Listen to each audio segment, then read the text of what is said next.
What's up, everybody? It's Alex from Heavy New York, and on the phone we got Tommy Vext of Bad Wolves. Good to talk to you again, man. You too, brother. Yeah. Just hanging out, hanging out in quarantine. You know what I'm saying? Yup, calling from the quarantine zone. I've been calling these interviews like the quarantine special. Nice. Yeah. The Quarantine Chronicles. The Quarantine Chronicles. All right, I like that better. You mind if I steal that? Yeah, it's yours now. You enjoy. Awesome, thank you.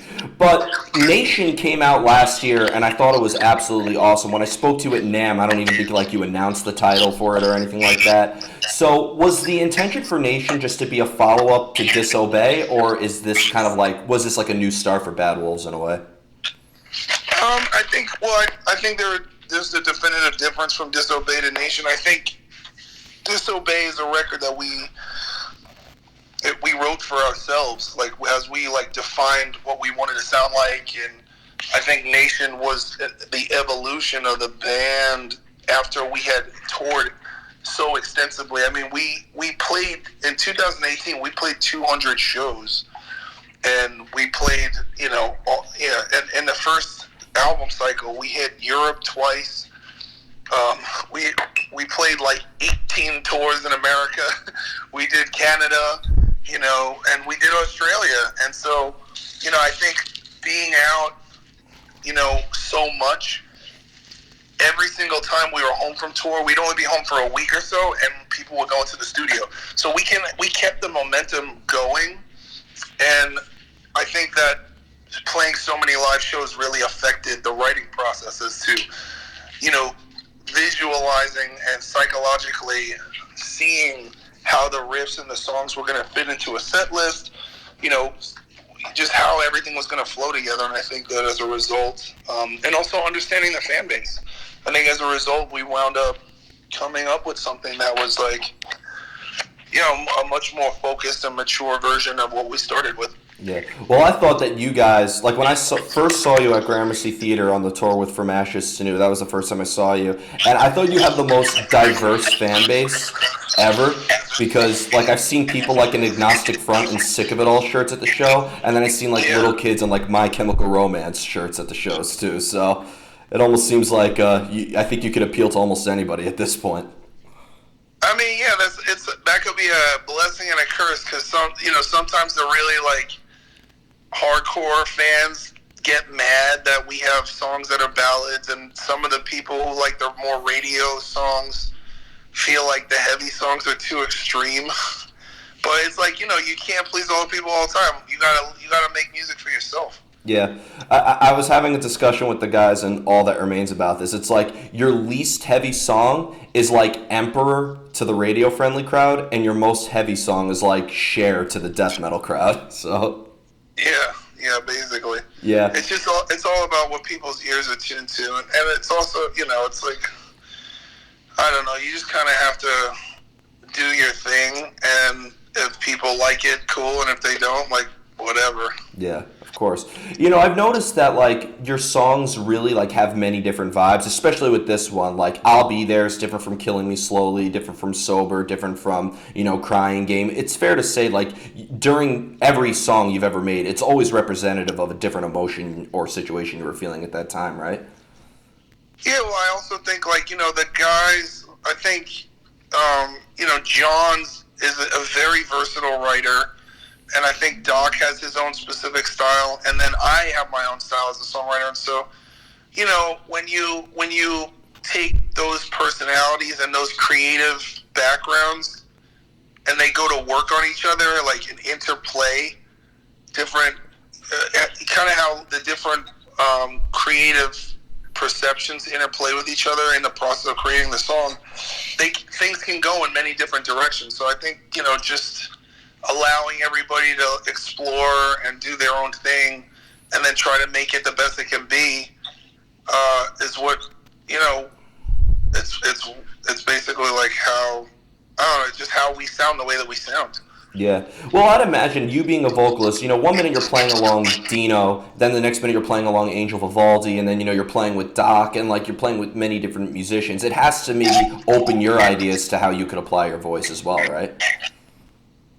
Yeah, well, I mean, it's a constant evolution. Every different, like, different bands I've been in require different vocals.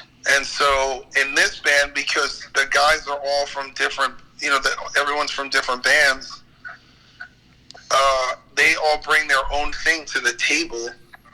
And I have to kind of switch my voice out to who's writing what song. So the challenge, having been in so many bands, helps me meet the challenge of being creative with having guys who write different, kind of different styles of riffs and stuff. Mm-hmm. I talked about it when I interviewed you in NAMM 2019, but has there ever been a time though where maybe, because I know Remember When is a very personal song for you, and there's a lot of other songs like Learn to Live was about a specific individual. Can you sometimes approach a musician with a concept in mind, and maybe that they can write the music according to that? Yeah, I think sometimes in the studio, when songs like Sober or Remember When, it starts out as an idea to begin with, and then the vocals get worked on first, and the music gets worked on as the hook is being worked on. But that's usually something that happens when we work with Drew Folk, because we have different producers. So I think that for the most part, the metal songs there are two ways that we write, where it's the music comes first and then the vocals, and then there are songs that the vocals come first and then the music. Mm-hmm. And it's just two different styles of writing. And I think the more rock stuff is more focused on the vocals, and I think the instrumentation takes a little bit of a back seat to songs like Sober or Killing Me Slowly or even Zombie and Hear Me Now. Whereas, obviously songs like Learn to Live, Foe or Friend, No Messiah, Better the Devil, these are songs that the band and the guys are actually, they're flexing their ability and their identity, and it's my job to do something vocally appealing and appropriate over their identity. So it's kind of a nice, it's we share the ball. It's passing the ball. Yeah. You ever worry you'll ever have the best lyrics ever, and then sometimes they go one syllable over the arrangement of every song you have? Do I ever worry? No, because it's sometimes you just have to take liberties, and if things need to be trimmed. For example, Remember When, there was a whole third verse in the original version, and I was it's the song. I'm it doesn't work. The lyrics were great, and I was just man, I'm it's not going to work. So for the sake of the song, things get sacrificed, but it's at the end of the day, you want the song to be the best it is. Yeah. I heard sometimes it's the worst thing ever for an artist to sometimes be emotionally attached to to anything you create, because sometimes it doesn't allow progression. Yeah, well, I think being attached to things in general is not necessarily a positive form. It's not a positive principle when you're being creative, and that's whether you're in innovation of technology or film or sports or whatever it is. Whatever it is that you're doing, if you're that you're trying to be, you want to be open as open as possible. And so it's a phrase that we call I'm not married to this. So when we sometimes people in the band are oh, this is this thing and I don't want to change it, they're oh, I'm kind of married to this part, whether it's a riff or whatever.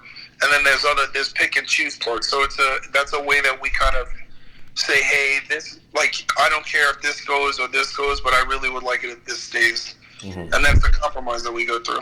Mm-hmm. When it comes to playing live, is there a similar energy that you have because when I first saw you live, I've seen you perform numerous times, both with Westfield Massacre and seeing you play with Bad Wolves. Is there maybe a similar energy that you put into your live presence as you do when you're creating music, or is it a separate art altogether? I think that the thing is that some songs are written in the studio, and there's a vibe there and an intimacy, and there are some songs that are written with the mindset of being performed live. So there's a difference, you know what I mean? And even with more recently, on the last European tour we did with Megadeth and Death Punch, we added an acoustic song. We did Sober acoustically, which is something we've never done before. And we were kind of unsure about it, and the label was telling us that, you know, the numbers on that song are really, really high, and we should be incorporating it to the set. But the full band hadn't practiced it, so me and Doc just grabbed an acoustic guitar and added it to the set. And so a song that we weren't really writing with the intention of it being this, like, intense live song wound up adding a whole new dynamic to the show that we already had. And then now we kind of look at it as having those songs that are like stripped down in the set list actually make the heavier songs feel heavier. That's awesome. And I mean, the past couple of live shows I've been seeing, like, on the internet, I mean, our mutual friend Amanda from the Machinist, I know, joined with you on stage, which I thought was awesome. So it almost seems like when you're live, just anything can go. Yeah, I mean, we've had people come up and sing with us. We've had, like, you know, I mean, we had a guy he had got millions and millions of views because he was singing in a bar at karaoke. He was singing Zombie, and he was, like, amazing. So we found him, and he lived in Arizona, and we brought him on stage, and he sang in front of 17,000 people. That's incredible. You know what I mean? It was like, he was just like, it was the craziest moment of his life. And, you know, to me, that's like, you know, that's like, it's like almost like a Star is Born shit. You're just like, yo, whatever, man, like, let's jam. And I've sang with so many artists. You know, the Deftones have brought me on stage, Lamb of God, Seven Dust, Papa Roach, you know. So to me, I'm just like, yeah, cool, man, like, let's rock. Yeah. Yeah. It seems like I've noticed this when you play live. It seems very, very organic. It's like you're able to feel the room and just kind of go with the flow more rather than really like forcing a choreography or something like that. Yeah, but I mean that comes from, like, I don't know. I grew up in the New York hardcore scene. Like, you just have to go up there and do your thing. And if you have a good show, you have a good show, and if you have a bad show, you have a bad show. You just keep it moving. Definitely. One thing I was actually really curious about is I remember you mentioned something to me that really stuck with me because, like, when you take an artist like you or Corey Taylor or Mike Patton or Phil Anselmo who have, like, multiple usages of their voice, you know, whether they could do something really heavy, do something very melodic. This might be somewhat of a silly question, but, like, when you do a very, very aggressive song, like when we heard Failed Creation for the first time, versus when you do something like Sober, is it almost a different side of you in a way that we're experiencing? Yeah, I mean, well, it's all different. You know, the vocals, you know, a good vocalist knows how to emote. It's not mechanical. So, you know, I think good screamers have emotional pain behind their screams. And same thing with singers. So it's just the same as, like, if you watch a film that has, like, a story and it goes, like, it has ups and downs. That's what I want to always achieve on my albums. I get really bored, and I love all these different kinds of bands, but, like, you know, I love a band like Stained, you know, and I also love Morbid Angel, but you're not going to catch me listening to that shit for more than 25 minutes. Mm-hmm. Because I'm like, okay, cool, it's like, this is the thing, this is what they're doing, and it's not really, all right, cool, now I need something else. And maybe I have, like, ADHD or whatever. But, yeah, I think that's why a lot of bands like Periphery and stuff like that, like the more Animals as Leaders, prog bands, they kind of have a propensity to hold your attention for a little bit longer. But even then, you know, you can only handle so much prog because that gets boring too. Oh, yeah. So it's just like, you know, the best thing that I can do is try to be as versatile as possible. And that's what Disobey is about, too, though. You know, it's like all these people who are like, you're a metal band, you can't have rock songs. And I was like, fuck, die slow. Like, fuck you. Do whatever I want. Exactly. You know? And I mean, the prog thing, I mean, before all this shit went down, I saw Opeth at Apollo Theater. I was a half hour late, and I made it before the first song ended. So that's a clear representation of how much one can handle. Yeah, well, that's also like, you know, some of those Opeth is like it's like going to an opera You know, Yeah, it was at Apollo Theater, so that was incredible. it's pretty cool. Yeah. You ready for the most difficult question that I ask every artist?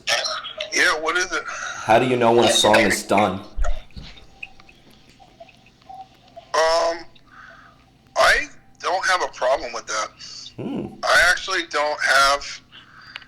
The reason why I don't suffer from that part of my perfectionism, it really takes hold in business. And, and there's so many other things about where I'm like, oh, it's got to be like this, it's got to be like that. And so I just know when a song's, I've written so many songs, and I'm just like, all right, cool, next thing. And sometimes the guys in my band are like, whoa, like, wait, how do you just know? I'm like, no, this is done, man. Next song. I'm like, I'm like, nah. Because I'm not invested, like, I'm not, as an artist, it's interesting because something happened to me about when I got sober. I was told I needed to quit the music industry, and I needed to quit music for 1 year so that I could identify, re-identify with who I actually am and focus on my sobriety. And that was one of the best things that ever happened to me, because I became separate from that. Like, my identity has nothing to do with being in a band or singing or how, I'm not going to be happier or more sad if the band is doing well or what. It just means I got a lot of work to do. It's like getting up and going to work. It's like if I built houses for a living and I worked really hard and I built this house, and then I sold the house, and then the next guy was like, we're going to tear it down and build a new one. I'd be like, all right, whatever. Like, it's already, I'm like, that happened already. I'm already on to the next thing. So I think that, like, creativity needs progression and motion. And so it's natural to me that once something is created, it's supposed to go into the universe, and then it's not yours anymore. And now you put it out there and it's for other people to experience. It's not an extension of my ego. Wow, that was a great answer. You just outdid everybody who I asked that to. No, that's just my relationship to it. So I don't, and as a result, I don't fall victim to criticism. Like some of the guys in my band will, they'll be bummed out if we get talk shit on her, and I'm like, dude, what other people think of me is not my business. Like, there's absolutely none of my business. Mm-hmm. Yeah. And that's everybody. And I had to learn that because I was like, dude, I was picked on and abused as a kid. So I had to learn to disassociate. Other people's criticism has nothing to do with who I really am. And that's whether everybody loves me or hates me. It doesn't matter. Doesn't matter. Yeah. And I remember you mentioned a quote from our mutual friend, may he rest in peace, Cato. You got to define your own personal value. And, yeah, man. Yeah. That's another lesson. Yep, exactly. When it comes to getting inspired to write, whether it's for music or for lyrics, do you need to almost put yourself in a certain element at a certain time in order for ideas to come, or do you does inspiration sometimes just come out of nowhere? No, sometimes the guys write stuff and it's like, oh, and it just inspires me. Sometimes, John or Doc will have vocals or lyric ideas too, and that it's like it starts the thread of storytelling. I'm like, okay, what are you trying to say? And they're like, well, this song is about. I'm like, no, but what are you trying to say? And then they'll tell me the story, and I'm like, okay, cool, and then I'll write that whole thing. So not every single song is about my personal experience. Sometimes they're saying stuff that I relate to, and it triggers feelings and memories from having mutual experiences or similar experiences, and then somehow I wind up weaving my own version of that into the song. So it becomes a collective group effort on many levels. And then there are songs that are I specifically write from only my perspective and experience. Yeah. You have the best of both worlds. You can write in isolation, or you can write with other people. Yeah. So, well, I guess it just is what it is. Yeah. I have a few more questions for you. But coming from the New York City hardcore scene, like, because I've heard so many great stories, like hanging out with our mutual friends in like Candiria and Inhuman and a lot of great hard rock bands. Today is actually the 10-year anniversary that we lost one of the greatest icons of New York, Peter Steele. Do you have any good memories of seeing Typo Negative back in the days of like L'Amour's or anything like that, or even Carnivore? I remember. Well, first of all, I grew up in Brooklyn. And sometimes I would see Peter Steele just on Kings Highway by the train station, like, walking around. Then I've seen Typo play at Ozfest '97. So I met him at L'Amour's, and he was friends with Julia Chernetsky when Mistress Julia was on Uranium and was the metal host there. And so I just there was a time when Typo Negative was like the most, it was like Biohazard, Life of Agony, and Typo Negative. They were these huge bands that traveled all over the world and like had this success. And they were from Brooklyn, and they made us believe. And we were like, oh shit, like we could do this, And so, I think that's what, That's Typo. I don't know. Typo was like they were like a goth metal band before Marilyn Manson. They were like what Hot Topic would be. Yeah. Would become. Yeah, they were emo before emo. Yeah, but they were also kind of like guys who you would meet that were like digging graves and hanging out in the cemetery, like listening to reading vampire books and like banging chicks. Like it's like what the fuck are these guys? Oh, yeah. They're the best. They're the best. Yeah. Huge shout out to everybody in that. And thoughts are with Josh Silver, who's probably working on the front lines right now during this. And the final question I wanted to ask you is because there's no denying that you have some of the most dedicated fans I've ever seen, from watching Bad Wolves play, and people who still, to this day, people still talk about Bleed the Fifth as it was just released last week. When you see on how, and I know that you help people pretty much for a living, like in helping people, who suffer through addiction and depression, when you see on how your art also impacts people in a significant way, does that change on how you look at yourself as an artist? I don't really look at myself that much, like as an artist. I don't. Oh. I'm not like hyper consumed with Tommy. I'm like, whatever. I try to, engage in a lot of, it's not so much self-help, but it's just like, I need rewiring because I had such a screwed up childhood and adolescence.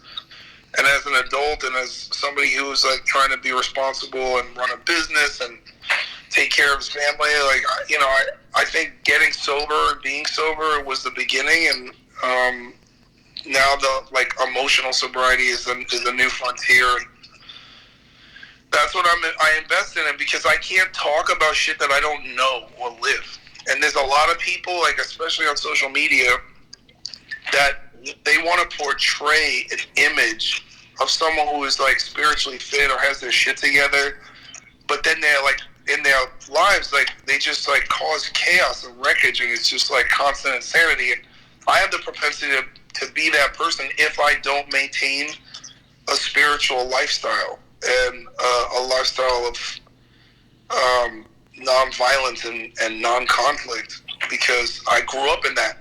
So, it's like it's easy for me to fucking lose my shit if somebody tries to fight with me in traffic. And I'm the kind of person, I get out of the car to fight, and I live in LA, and like everyone here is a coward. And they're just like, oh no, I'm sorry, man. Like, grown men with head tattoos, hysterical crying for me not to beat them up. And I'm just like, what am I even getting mad for? So, I'm not like hyper obsessed with my art. I feel like I am like a train wreck of a person trying to put themselves back together every day, a day at a time, and then try to be an example for other people who have either, grown up in an abusive environment, have dealt with some of the things, or like suicide survivors, and because people look to me, but I'm just a regular person like everybody else. the only thing difference is I'm like, hey, like, I'm fucked up too, everybody. Like, it's cool. Like, most of these people who are up here that you think they're perfect, they're full of shit. You know, it's like the most beautiful people that I've met in LA, even dated, they're like human train wrecks. When it takes a while for their persona to wear off. And, these people, they're sick and they're suffering and they're sad and they're miserable. And, whether you're a real celebrity or you're a fake Instagram celebrity or YouTube, whatever the fuck bullshit, popularity is not going to make you happy. Absolutely. And that's not, like, I really like Gary Vee because he talks about that. Success is measured by your happiness. You don't have to have a lot of money to be happy at all. Happiness is a choice. Yeah. So if you master the decision to choose to be happy on a daily basis, that becomes the basis of your success, because it's incumbent upon your emotional, mental, spiritual, and physical well-being, not what society dictates you need to have in order to be whole. And the only people in society that actually, you see this with the virus, like, the inconsistencies, first it came out, everyone was like, we're going to be fine. Then they were like, oh, it's not really good. Then it's like, oh, we're all going to die. It's the same thing with advertising. Capitalism sells people products to make them feel better about themselves when everything that we need is inside of us. It's within our relationships with our families and our friends and our community and our loved ones, and our relationships with ourselves. Definitely. And nature, and so people lose that. Yeah. And I think that this whole situation right now, everyone being forced to sit still, you're gonna see, like, this thing's not gonna be over for a while, because I'm on the tours that are getting canceled, they're going way past May. I'm talking about, maybe September. They don't want to tell everybody this, because then people will freak the fuck out and, like, go freak out in the streets. But I don't see this situation that we're in ending before September. And people are going to be stuck with themselves. And so how you really feel about you is going to really come to the surface, and it's going to be really uncomfortable for every person in the world who is stuck with themselves. Oh, there's going to be a lot of self-realization happening from this very, very moment. Yeah, I mean, I think a lot of people are going to have spiritual awakenings, and a lot of people are going to become more and more unconscious. If you watch the news, you're going to become unconscious. Yeah. I think the other reason, though, why people have admired you, or at least something that I've idolized for, is because I think I heard a famous saying, use your darkness or use your hardships as your armor, not your anchor. And I think you're able to do that. Like, you took a very tragic situation, like what Remember When talks about, and made it into a very beautiful song. And then, you're able to, take your experiences and create art that could also resonate with people. And I think that's why people admire it. It goes to show that this is an armor that you use and it's not your anchor. Yeah, I mean, it's not premeditated, though. It's not, you don't go into I'm going to do this, and then this is how it's going to affect. It's like people who are truly creative, you just do the work. You do what you got to do, and,